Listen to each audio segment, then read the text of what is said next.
அனைவருக்கும் என் இனிய வணக்கங்கள். தொடர்ந்து பாவங்களில் இடம்பெற்றிருக்கும் கிரகங்களினால் நமக்கு ஏற்படும் நன்மைகள் என்னவென்று பார்த்து கொண்டு வருகிறோம். அந்த வரிசையிலே இன்று 9ஆம் பாவத்தில் ராகு பகவான் நமக்கு எப்படிப்பட்ட பலன்கள் தருகிறார் என்று பார்ப்போம்.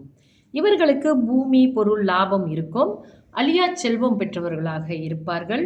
இவர்களுடைய வாழ்க்கை துணைக்கு இவங்க அடங்கி நடப்பவர்களாகவும் இருப்பார்கள். கவலை மிக்கவர்களாக இருப்பார்கள். ஏதாவது ஒரு விஷயம்னா ரொம்ப மனக்கவலை கவலைப்பட்டுக்கிட்டு இருப்பாங்க. இவங்க புகழ் மிக்கவர்களாகவும் இருப்பார்கள்.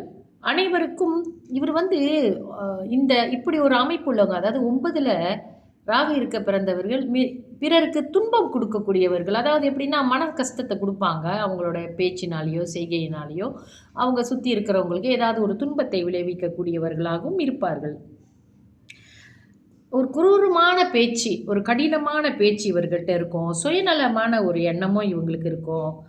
வஞ்சக குணம் கொண்டவர்களாகவும் இவர்கள் இருப்பார்கள். அதனால் 9ல் ராகு இருக்க பிறந்தவர்கிட்ட பழகும் பொழுது கொஞ்சம் கவனமாகவே நாம் பழக வேண்டும். எல்லோருக்கும் அப்படி இருக்குமான்னு கேட்டால் சிலருக்கு குரு பார்ப்பாங்க. மற்ற கிரகங்களின் ஆதரவு இருக்கும் பொழுது அப்படிப்பட்ட குணம் இல்லாமலும் இருக்கலாம். தொடர்ந்து பிறரிடம் எல்லாமே கிடைக்கணும்னு நினைப்பாங்க. மற்றவர்களால் இவர்கள் நன்மை அடைய வேண்டும் என்று நினைப்பார்கள். அதுதான் இவர்களுக்கு சுயநலம் கொஞ்சம் அதிகமாகவே இருக்கும். 9ஆம் பாவத்திலே ராகு பகவான் இருக்க பிறந்த ஜாதகர்களுடைய அமைப்பு இப்படி இருக்கும். மற்ற கிரகங்களின் சூழ்நிலை எப்படி இருக்குன்னு பார்த்துட்டு இன்னும் நம்ம தெளிவாகவும் தெரிஞ்சுக்கலாம்.